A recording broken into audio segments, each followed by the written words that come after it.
Okay, so we will start with meditation. I have to mute this one thing. Great. Please come to a comfortable sitting position, and if you feel comfortable, you may close your eyes and bring your body to a resting position.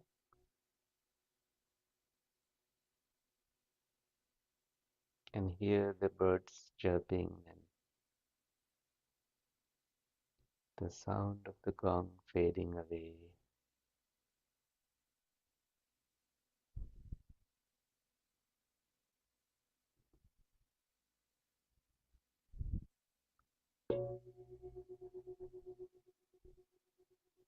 Notice your shoulders, spine,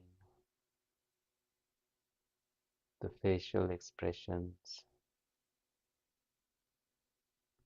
Adding a gentle smile to your face would bring up a wholesome attitude in your mind. So please give yourself permission to change the posture anytime, mindfully, with full attention to your body and with also loving kindness toward oneself.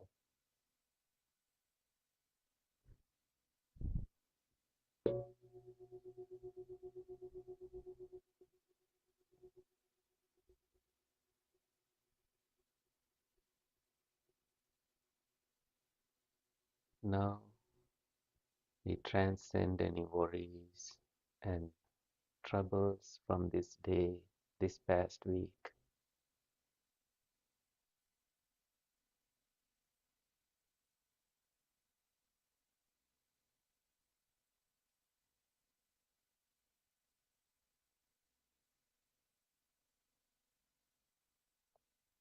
Allow your awareness to discover the pattern of your in-breath and out-breath as they happen.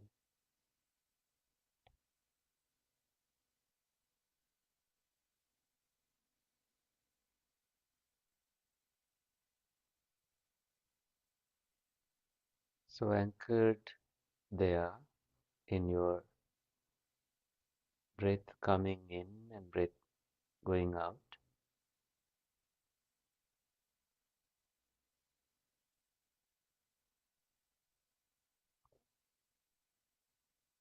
your awareness becomes established there and remain.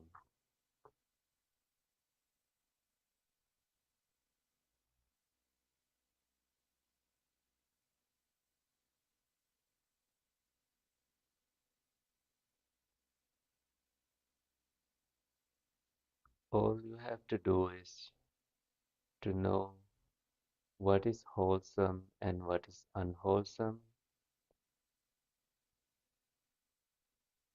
and direct your mind toward what is wholesome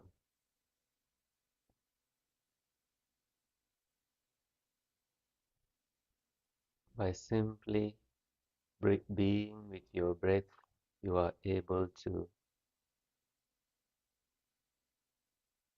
allow things to be, accept, and move on with every new experience that you didn't know was coming.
Now apply a little bit of wisdom to all sensory experiences.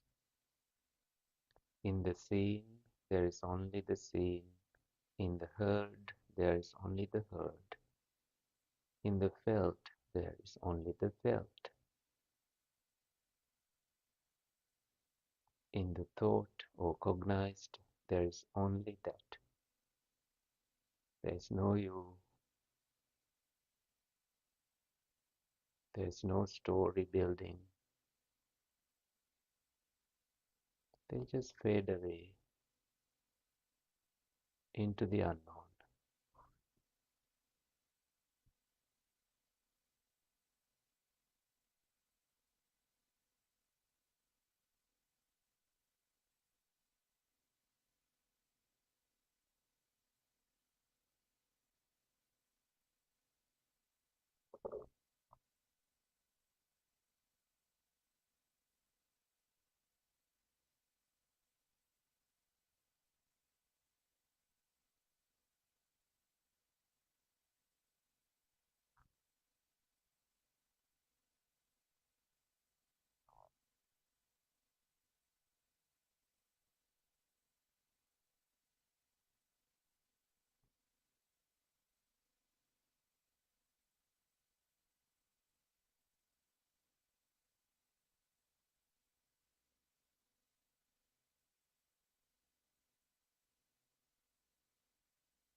Knowing thus, we have a pleasant abiding here and now.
In that pleasant abiding, you may reflect on these words of wisdom that the path is there is no traveler.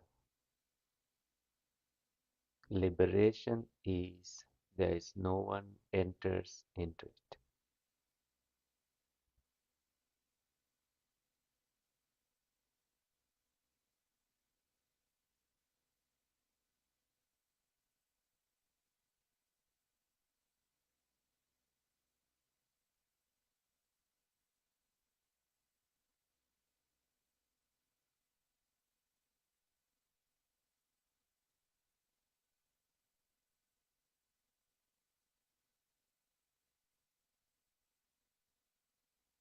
The path is there is no traveler.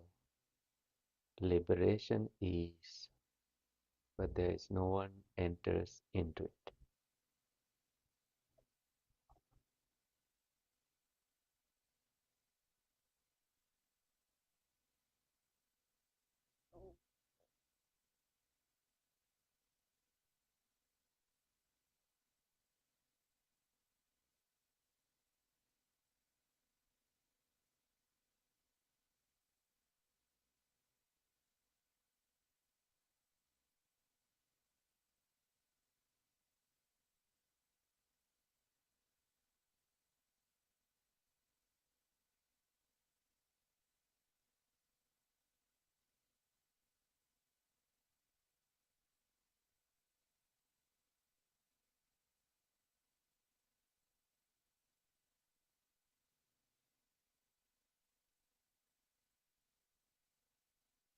Now you are on your own until you hear the sound of the gong to conclude this sitting.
Can now come out of your meditation and open your eyes and stretch.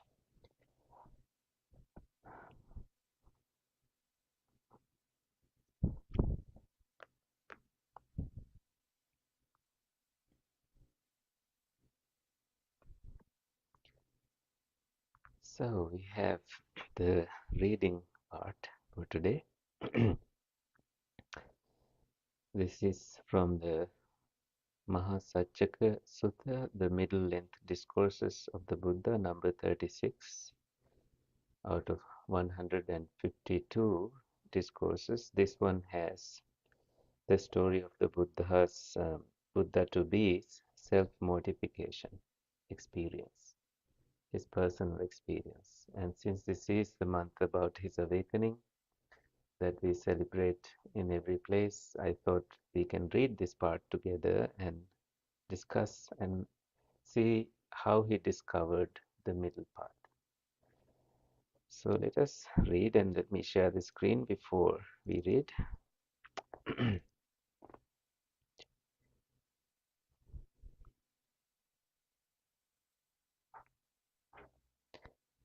We read together. So that way, as we read, please catch words that you think are interesting and phrases that are interesting, and also maybe we can discuss them toward the end. Okay, let's start. I thought, what if I, clenching my teeth and pressing my tongue against the roof of my mouth, were to beat down, constrain, and crush my mind with my awareness? So, clenching my teeth and pressing my tongue against the roof of my mouth, I beat down, constrained, and crushed my mind with my awareness. Please don't ask me how to do that. He abandoned this practice, and we don't have to do that, honestly. Just as a strong man seizing a weaker man by the head or the throat or the shoulders would beat him down, constrain, and crush him.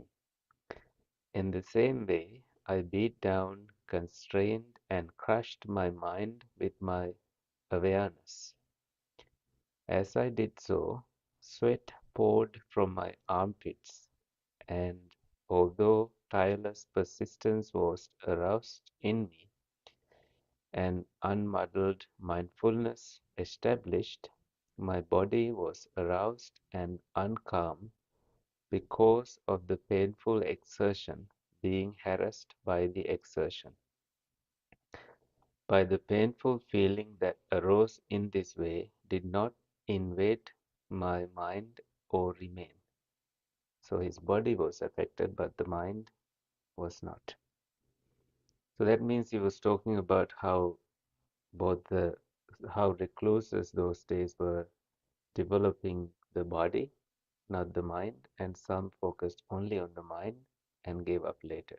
So both parties, both those who developed the body through various practices, they gave up those practices and started developing the body again by eating and doing stuff um, like that. That means just lavishly eating, and so what they previously abandoned, they went back to it, and that didn't help them in their pursuit of awakening. And in this case, he did this kind of self-mortification to with the intention of um, crushing the painful feelings that his mind experienced and the body experienced, thinking that any feeling, whether it is meditative or not, were bad. Um, and what he, I think I will bookmark that in my mind, and I will bring that later. Let's read to see that he didn't give up here, and he went on doing this. I want to hear you read, so I don't feel horrible in my reading. I thought, what if I were to become absorbed in the trance of non-breathing? So I stopped the in-breaths and out-breaths in my nose and mouth. As I did so, there was a loud roaring of winds coming out of my ear holes, just like the loud roar of winds coming out of a smooth bellows. So I stopped the in-breaths and out-breaths in my nose and mouth and ears. As I did so, extreme forces sliced through my head, just as if a strong man were slicing my head open with a sharp sword. Extreme pains arose in my head, just as if a strong man were tightening a turban made of tough leather straps around my head. Extreme forces carved up my stomach cavity, just as if a butcher or his apprentice were to carve up the stomach cavity of an ox. There was an extreme burning in my body, just as if two strong men, grabbing a weaker man by the arms, were to roast and broil him over a pit of hot embers. And although tireless persistence was aroused in me, and unmuddled mindfulness established, my body was aroused and uncalm because of the painful exertion, being harassed by the exertion, but the painful feeling that arose in this way did not invade my mind or remain. So how he did the wrong kind of breathing. Later he introduced the kind of breathing that was more pleasant and had so much mindfulness, like we did, like we started with today. Let's continue reading. Devas, on seeing me, said, Gautama, the contemplative is dead. Other Devas said, he isn't dead, he is dying. Others said, he is neither dead nor dying. He is an arahant, for this is the way arahants live. So this shows that divine beings were part of his invention, I would say, and um, they saw, they bear witness to his exertions, and um, and the word arahant is an enlightened one, existed at the time. It's not a completely new word introduced by Buddhism that the society was expecting an appearance, a rising of a pure enlightened being in that society. Um, and let's continue. I thought, what if I were to practice going altogether without food?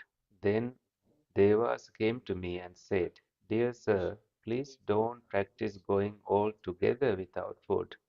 If you go altogether without food, we will infuse divine nourishment in through your pores, and you will survive on that. I thought, if I were to claim to be completely fasting while these devas are infusing divine nourishment in through my pores, I would be lying. So I dismissed them, saying, Enough. Okay, let's read more. I thought, if I were to take only a little food at a time, only a handful at a time of bean soup, lentil soup, veg soup, or pea soup. So I took only a little food at a time, only a handful at a time of bean soup, lentil soup, veg soup, or pea soup, my body became extremely emaciated. Simply from my eating so little, my limbs became like the jointed segments of a vine stems or bamboo stems. My backside became like a camel's hoof. My spine stood out like a string of beads. My ribs jutted out like the jutting rafters of an old run-down barn. The gleam of my eyes appeared to be sunk deep in my eye sockets, like the gleam of water deep in a well. My scalp shriveled and withered like a green bitter ground gourd, shriveled and withered in the heat and the wind. The skin of my belly became so stuck to my spine that when I thought of touching my belly, I grabbed hold of my spine as well. And when I thought of touching my spine, I grabbed hold of the skin of my belly as well.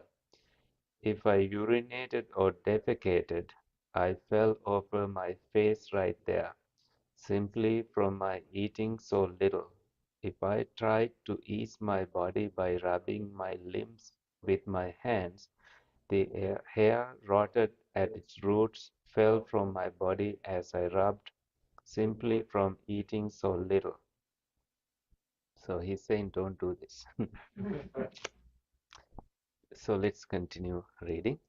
People on seeing me would say, Gautama, the contemplative, is black.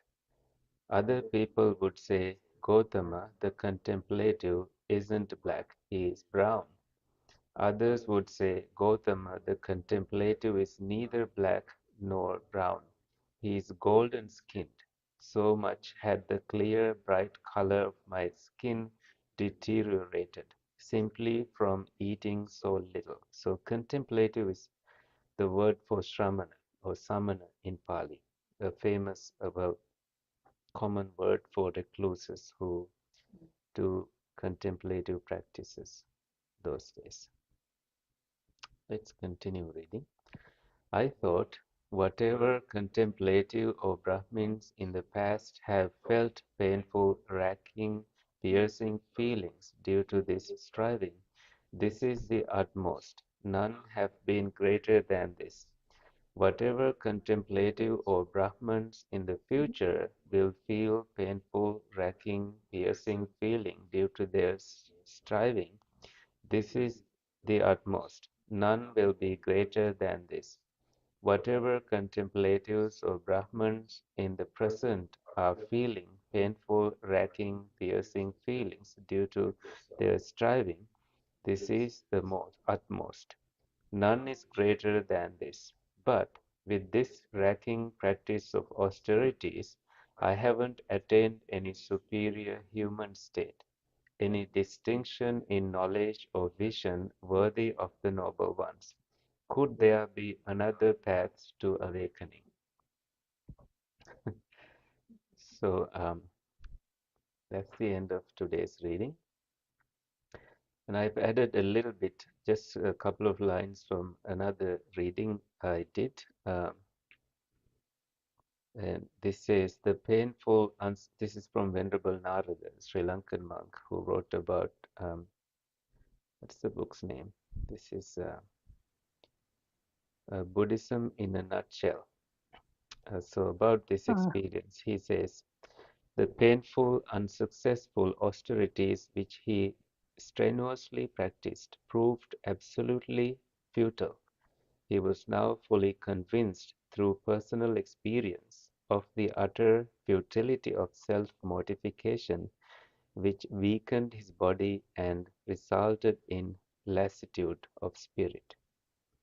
So he gave up on these practices and he asked monks to give up that kind of self-mortification, and this is why that he has in the discovery of the middle path right view as number one. the wrong view misguided him so much, so that he almost lost his life. And Mm. you may have seen the images of him with just a skeleton, almost down to a skeleton.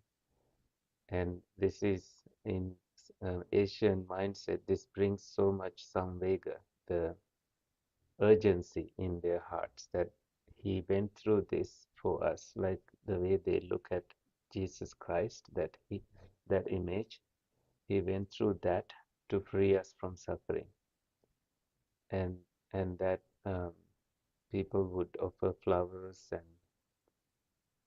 and say sadhu with their joint palms with the same um, urgency that we should strive like our head is on fire. And this is why in the discourse of radiating loving kindness, the Buddha says, dittincha anupagama, not coming into erroneous views, that standing on spikes will liberate you, standing on one foot will liberate you, raising your hand and keeping it that way will liberate you, and eating little will liberate you. In one of the discourses, he says he's praised for eating little, and he says there are some of my students who even eat less than me, and then they should be praised. So don't praise me. He looks at not what he eats or any of that. He looks at mental purification as, and also not believing all the lies that the mind created as a way of reaching a kind of awakening that is also free of lust, hatred, and delusion, and that he is that way liberated from all the wrong views and wrong practices, and has, at the end of this discourse, especially, this person comes to argue with the Buddha. Saccaka came to, he's from the Niganta tradition, the tradition of naked ascetics and that lineage. And they contributed so much to growth of Buddhism with this presence they had. And perhaps Buddhism also contributed to their growth. But the Buddha abandoned extremity, and that way Buddhism survived somewhat outside of India. I mean, compared to Jainism, that they survive, but not so much outside of that culture. You can see in my recent trip to India, I saw naked ascetics on the streets, and that culture, they have wealthy patrons there, and they very much love to see that kind of recluse. But in the Western culture, this is not so much accepted as a social norm that is accepted. So I'm not criticizing their practice. I love that they exist in the world for us to still see, and that they have their own reasons and liberation ways. But this is, we monks don't have that kind of extremity that we are told to abide by the laws of that country wherever we go. So we visit that word of the Buddha. Um, but speaking of austerities, we don't even have that for us. It's not the kind of food, like I said, that liberates us. Eat enough to maintain the body, but see the falsehood of certain mental constructs and liberate yourself from the mental prison. And that way, choose to speak right words. So, in order to do that, there needs to have right concepts in the mind. And with right concepts, right thoughts, we naturally tend to not get upset for praise or blame. Like in the end of this discourse, this ascetic praises the Buddha for not getting upset for every counter question he asked.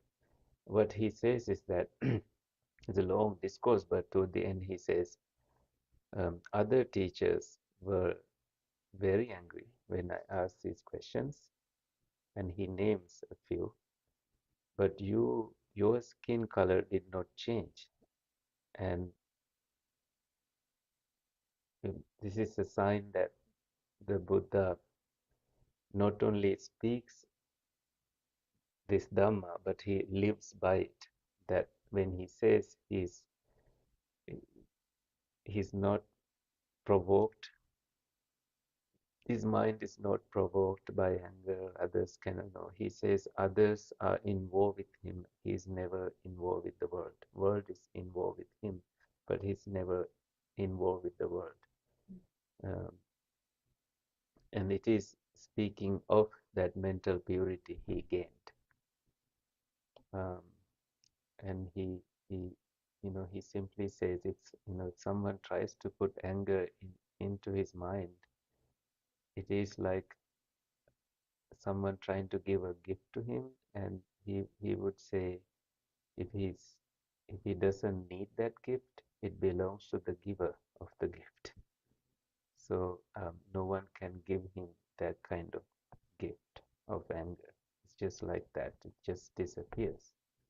So he even says toward the end in the discourse that when asked, why do you take naps in the afternoon after the meal? He says, I do. Um, but the Saccaka uses the question, is sammoha, like going into delusion? The Buddha kind of justifies how he earned this nap, you know, by saying that I don't go into delusion mentally when I take that nap. My mind goes back to where it was, to abiding in a pleasant abiding of emptiness. So that's how I translated that whole encounter. Like he justifies how he earned this nap. It's a beautiful, beautiful response he gave. So, any questions? Anything interesting to in your observations so far in the reading? Oh, Daniel, do you have anything to share?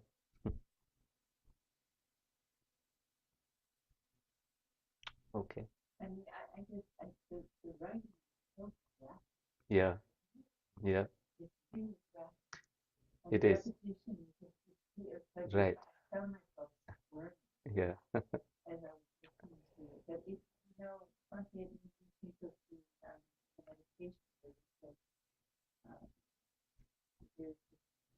Yeah.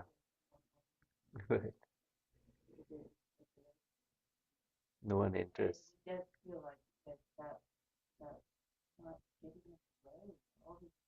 Mm-hmm.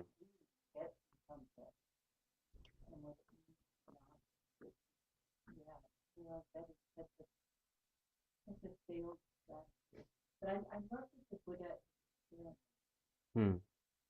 Yeah. Yeah.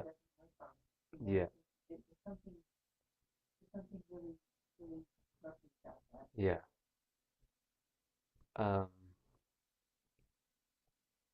at the end of saying this, he says he recalled when he was a young child in his father's plowing ceremony. He remembered entering to a meditation, and he thought, why do I fear the pleasure I gain from meditation? That is wholesome pleasure. And this is where his self-realization started to happen. And he needed to regain his energy to do that. But his peers abandoned him at that point, saying he's going back to eating again. They, so he explains how he went to previous teachers, that they taught something that he practiced, and he became equal to them, and they positioned him in the position of a teacher. But he wasn't happy, because he kept, it's like washing something and putting back in the mud. It just seems to be never ending. So he felt the need to really find a permanent solution. So that's what I bookmarked earlier, that he visited that experience as a child, how his mind went to meditation and entered into the first jhana in which one abandons pleasure and pain, but regains a kind of meditate pleasure born um, happiness and pleasure born of seclusion. He says there is no reason to fear that. And in the second, people translate it as absorption. In that level, there is pleasure and happiness born of meditation itself, samadhi, stillness of the mind. And he thought there's no, and so it goes into 4 stages like that. Ultimately, come into equanimity, and then that is a very purified, balanced state of mind that he directed toward discovering of past lives and discovering of how beings are born and disappear and then born again. That knowledge and how defilements uh, can be cleansed completely. Um, since you said about how the graphic comes, I I've seen people also get into grief reading this. This is and also the same grief is associated with Prince Siddhartha leaving the palace and Yashodhara, his wife, weeping his departure. And I see in my own mind, now I don't see those things that way. I I see that um, perhaps it is just the knowledge that these are dependently arisen at the moment when conditions are present and then they disappear. Like the meditation we did, there's the path, but there's no traveler in it. And I think meditating on these things help us that way quickly, right? To our reading and then the meditation together support us to get to a quick understanding that this too shall pass. Anything, Andy, from your side? I was really struck by just uh, how little the Buddha cared for external praises. Yeah.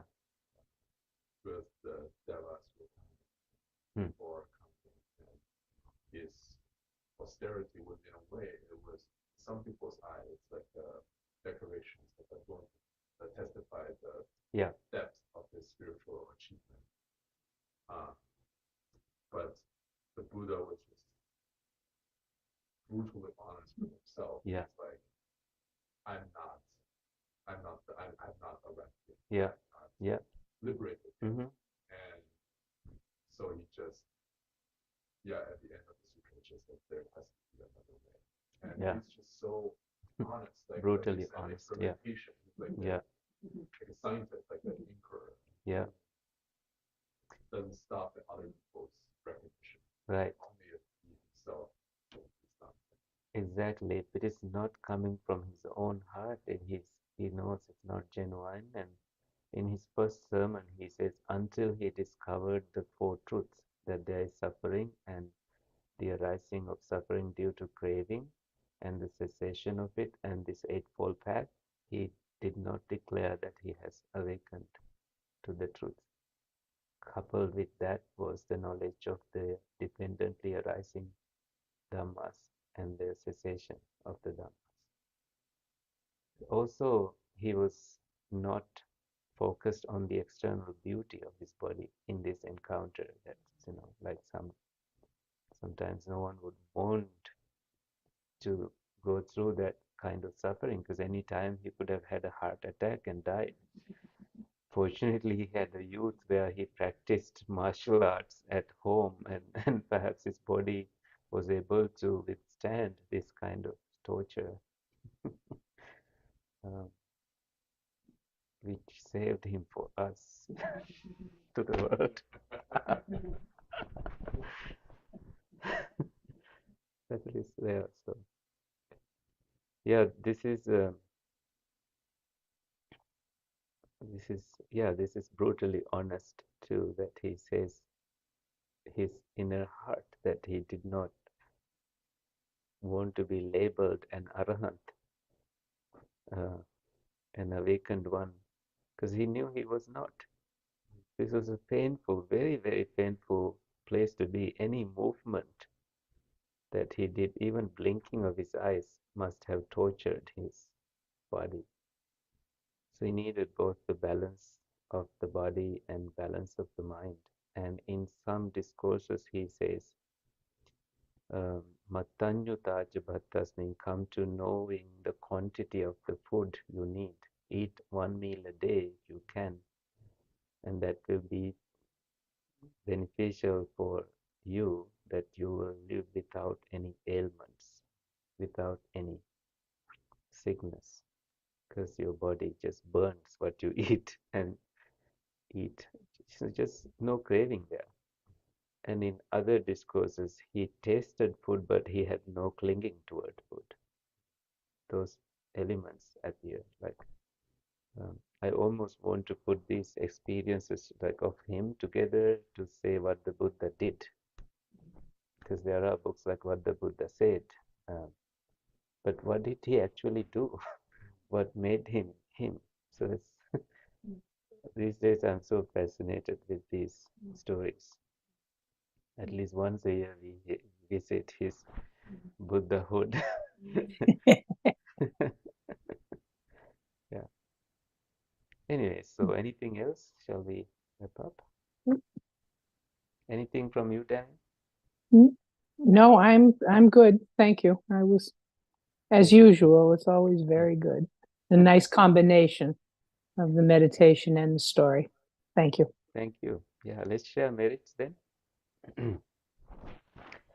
May the suffering ones be suffering free and the fear-struck fearless be. May the grieving shed all grief. May all beings find relief. May all beings share this merit that we have thus acquired for the acquisition of all kinds of happiness.